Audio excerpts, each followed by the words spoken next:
Municipal ఎన్నికల దెబ్బకు మాజీ మంత్రి హరీష్ రావు మైండ్ బ్లాక్ అయిందని ఫైర్ అయ్యారు భువనగిరి కాంగ్రెస్ ఎంపీ చామల కిరణ్ కుమార్ రెడ్డి.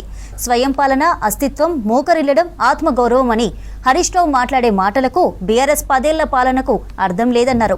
లోక్సభ ఎన్నికలు, కార్పొరేషన్ ఎన్నికల్లో బీఆర్ఎస్ కి గుండు సున్నా వచ్చిందని చెప్పారు. బీఆర్ఎస్ మాదిరి కేబినెట్ లేకుండా ఫామ్ హౌస్ పాలన నడపడం లేదని అన్నారు చామల. హరీష్ రావు మున్సిపల్ ఎన్నికల దెబ్బకు మైండ్ బ్లాక్ అయి మతిస్థిమితం కూలిపోయినట్టుండు. రాష్ట్రంలో కాంగ్రెస్ ప్రభుత్వ ఆదరణను తట్టుకోలేక మీరు మాట్లాడుతున్న చిల్లర బల్లర మాటలను ప్రజలు పట్టించుకోవట్లేరని చెప్పి మళ్లీ ప్రజలను తప్పుదోవ పట్టేనికి ఒక లేఖ రిలీజ్ చేసినాం. ఎవరికి? మా అధిష్టానానికి.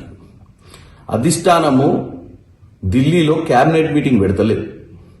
క్యాబినెట్ మీటింగ్ 23వ తారీఖు నాడు సెక్రటేరియట్లో జరుగుద్ది. మీ మాదిరిగా ప్రగతి లేని ప్రగతి భవన్ నుంచి పాలన లేకుండా ఫామ్ హౌస్ పాలన కాదు ఇది.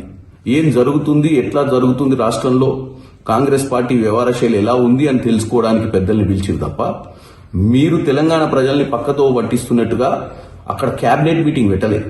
మీ హయాంలో మీరు నరేంద్ర మోడీ గారు ప్రధానమంత్రిగా ఉంటే కూడా ప్రధానమంత్రి దగ్గరికి పోయి రాష్ట్రానికి రావాల్సిన నిధులు తెచ్చుకునే అంత ఓపిక లేదు. ఎందుకంటే నియంత పాలన, ఫామ్ హౌస్ దాటిపోవద్దు, మనం ఆన్నే బతకాలి, ప్రజలు అట్లనే బతకాలి, ఎవరికి ఏం చెప్పొద్దు, మనం నిజాం ప్రభు లెక్క పరిపాలించి మ్యాచింగ్ గ్రాంట్స్ ఇయ్యక లక్షల కోట్లు తెలంగాణకు రావాల్సిన నిధులు తెచ్చుకొని దరిద్రులు మీరు.